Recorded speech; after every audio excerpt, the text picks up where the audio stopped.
안녕하세요. 저는 얼마 전 동거를 시작한 남자입니다. 제 동거녀는 전 여친의 엄마입니다. 사실 제 여친은 저보다 5살 어린 친구였습니다. 항상 밝고 외모도 예쁜 친구였지요. 대학에서 만나 5년 넘게 사귄 사이였습니다. 당시 여친은 엄마와 단 둘이 살았습니다. 여친의 아빠는 오래전에 간암으로 돌아가셨죠. 그 뒤로 어머님이 홀로 딸을 키우신 것이었죠. 어린 나이에 결혼을 해서 딸을 낳았고 일찍 남편을 잃으신 분이었죠. 저랑은 20살 정도 차이가 났었습니다. 어머님은 저를 무척 반겨주셨습니다. 이제 든든한 동반자가 생겼다며 좋아하셨죠. 절대로 헤어지지 말고 결혼하라고 당부를 하셨습니다.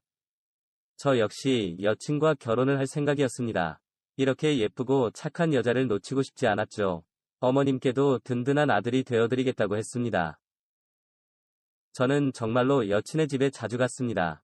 남자의 손길이 필요한 일들도 도맡아서 했고 어머님 모시고 놀러도 자주 다녔습니다. 연애를 하면서 수시로 여친 집으로 갔죠. 어머님도 미안해하면서도 좋아하셨습니다. 남자가 집에 있으니 든든하다고 하시더군요. 제가 갈 때마다 맛있는 것도 많이 만드셨고 명절에도 제가 오기만을 기다리시더군요. 저도 항상 환영받는 느낌이 좋았습니다. 여름 휴가 때도 어머니를 모시고 일본 여행을 갔습니다. 어머님은 해외여행이 처음이라고 하셨습니다. 그래서 너무 행복해 하셨습니다. 몇 번이고 저에게 고맙다고 말씀을 하셨습니다. 그리고 자꾸만 미안하다고 하시면서 우셨습니다. 저는 그런 어머님이 너무 안쓰럽게 느껴졌습니다. 나중에 여친과 결혼하면 다시 오자고 말씀드렸습니다. 어머님은 수줍게 고개를 끄덕이셨습니다. 여친도 제게 고맙다며 눈물을 흘리더군요. 하지만 여친은 사실 걱정도 많았습니다. 우리가 결혼하면 엄마가 혼자 된다고 말이죠. 그래서 저는 결혼하고 어머님을 모시자고 했습니다. 여친은 좋아하면서도 바지들이지는 못했습니다. 저희 부모님께 죄송스럽다는 이유였죠. 제가 저희 부모님을 설득해보겠다고 했습니다. 여친은 눈물을 흘리면서 고맙다고 했습니다. 설령 부모님이 반대하셔도 신경 쓰지 말라더군요. 자긴 제 마음만으로도 감사하다고 했습니다. 여친은 우리 부모님께 잘하겠다고 했습니다. 그런 여친이 너무 사랑스러웠습니다. 그리고 당장이라도 결혼을 하고 싶은 마음이었죠. 당연히 여친도 저희 집에 자주 왔었습니다. 제 동생과도 친구처럼 친해졌고 저희 부모님께도 엄청 잘했습니다. 부모님께는 어머님을 모시는 이야기를 했습니다. 부모님은 당연히 그렇게 해야 한다고 하시더군요. 아내 마음이 편해야 제가 행복할 거라고 하셨습니다. 제 부모님께도 너무 감사했습니다. 부모님은 조만간 상견례 날짜를 잡자고 하시더군요. 이제 여친과 행복만 있을 것 같았습니다. 하지만 불행은 갑자기 찾아왔습니다. 여친의 어머니께 전화가 왔습니다. 넋이 나간 목소리로 간신히 말씀을 하셨죠. 순간 불길한 예감이 머릿속을 스쳤습니다. 그리고 그날 여친은 숨을 거두었습니다. 여친이 뺑소니 교통사고를 당한 것이었죠. 여친의 장례를 치르면서 너무 큰 고통을 느꼈습니다. 이대로 여친을 따라 죽고 싶었지요. 하지만 저는 이를 악물어야 했습니다. 제 곁에 있는 여친의 어머니 때문이었습니다. 몇 번이고 울다가 기절을 하셨습니다. 저는 그런 어머님의 유일한 보호자였습니다. 저는 슬퍼할 겨를도 없이 어머니를 걱정했습니다. 어머니는 당장이라도 목숨을 끊으실 것 같았죠. 이제 그녀의 곁에는 저밖에 없었습니다. 거의 매일 어머님께 전화를 드렸고 수시로 어머님을 찾아가 함께 식사를 했습니다. 비 오는 날이면 어머님 집에서 자고 오기도 했지요. 그런 노력 덕분인지 어머님도 조금씩 회복을 하셨습니다. 어느 날 집으로 갔더니 여친의 물건을 태우고 계시더군요. 저를 위해서라도 딸을 그만 보내줘야겠다고 하셨죠. 어머님은 제게 이제 안 와도 된다고 하셨습니다. 하지만 저는 그런 어머님이 안쓰러웠습니다. 그때 평생 이분을 지켜드리자고 마음먹었죠. 그날 어머님은 오랜만에 식사를 차려주셨습니다. 식탁에 여친이 없으니 왠지 허전했지요. 하지만 내색하지 않고 맛있게 먹었습니다. 그 뒤로도 어머님과 함께 시간을 보냈습니다. 서로가 큰 아픔을 공유하고 있었고 그렇게 서로가 아픔을 달래주고 있었지요. 어머님과는 가끔 술도 함께 마셨습니다. 술을 마시며 이런저런 대화를 나누었죠. 어머님은 이제 다른 여자 만나라고 하시더군요. 그리고 그 말에 꾹꾹 눌러둔 감정이 폭발했죠. 여전히 여친을 잃은 상처가 너무 컸었습니다. 다만 어머님 때문에 참고 있었던 것뿐이었죠.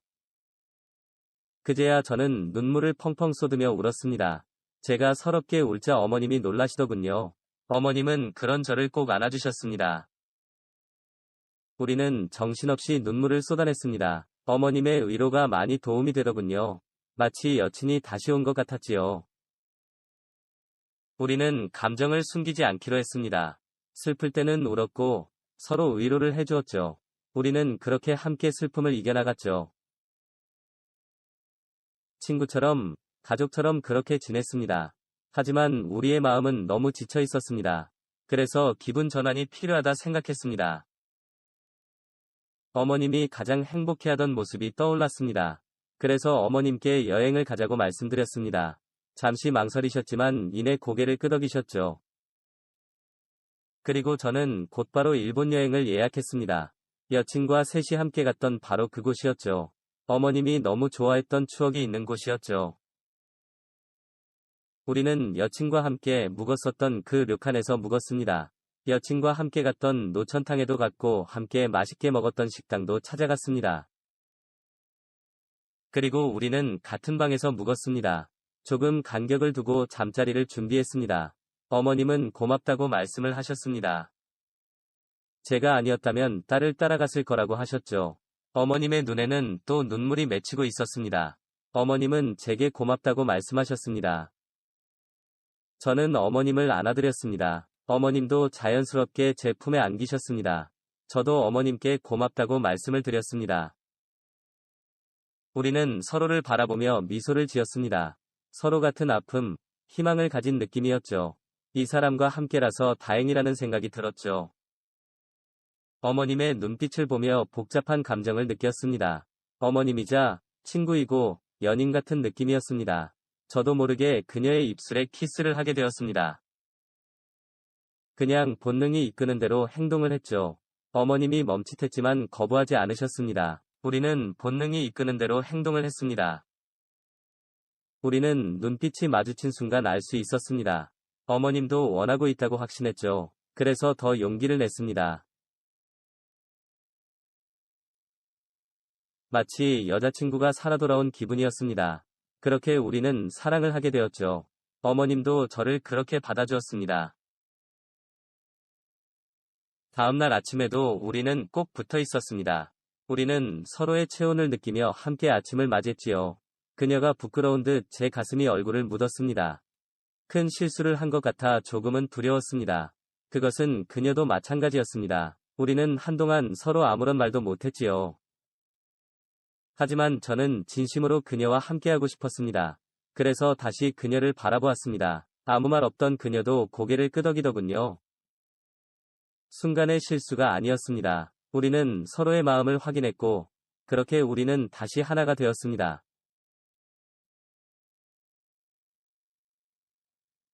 한국으로 돌아오자 그녀의 태도가 달라졌습니다. 일본에서는 실수를 한 것 같다고 하시더군요. 이제 그만 각자의 삶을 살자고 하셨죠. 하지만 이제는 제가 그녀를 더 원했습니다. 이제 저를 위로해줄 사람은 그녀뿐이었습니다. 상처가 아물 때까지만 함께하자고 했습니다. 처음에는 그녀도 안 된다고 하시더군요. 하지만 그녀의 저항은 오래가지 않았습니다. 그녀에게도 제가 필요했던 것이죠. 여친의 빈자리를 그녀가 채워주었습니다. 그리고 저는 그녀의 빈자리를 채워주었습니다. 저는 그녀에게 아들이자 사위, 남편 같은 존재였죠. 그녀 역시 하루가 다르게 미소를 찾아갔습니다. 이제는 잠자리도 거부하지 않았죠. 그렇게 조금씩 저를 자신의 남자로 받아주었습니다. 단순히 같은 아픔을 이겨내는 사이가 아니었습니다. 이제 저는 그녀를 사랑하는 여자로 바라보고 있었죠. 그녀 역시 저를 남편처럼 순종하고 따랐습니다. 하지만 우리는 평범한 연인 관계가 아니었죠. 부모님께도 허락받기 힘든 관계였지요. 우리가 부부가 되려면 많은 난관을 넘어야 했죠. 하지만 다른 여자를 만나고 싶지 않았습니다. 그래서 그녀에게 결혼을 하자고 했습니다. 그녀는 미소를 지으며 저를 안아주었습니다. 그녀는 이미 저를 서방님으로 받아들였다더군요. 죽을 때까지 저를 자신의 남자라고 말이죠. 지금처럼 자신을 아껴달라고 하셨습니다. 언제라도 기회가 되면 떠나도 좋으니 그때까지만 지금처럼 아껴달라고 하더군요. 저는 그러겠다고 약속을 했습니다.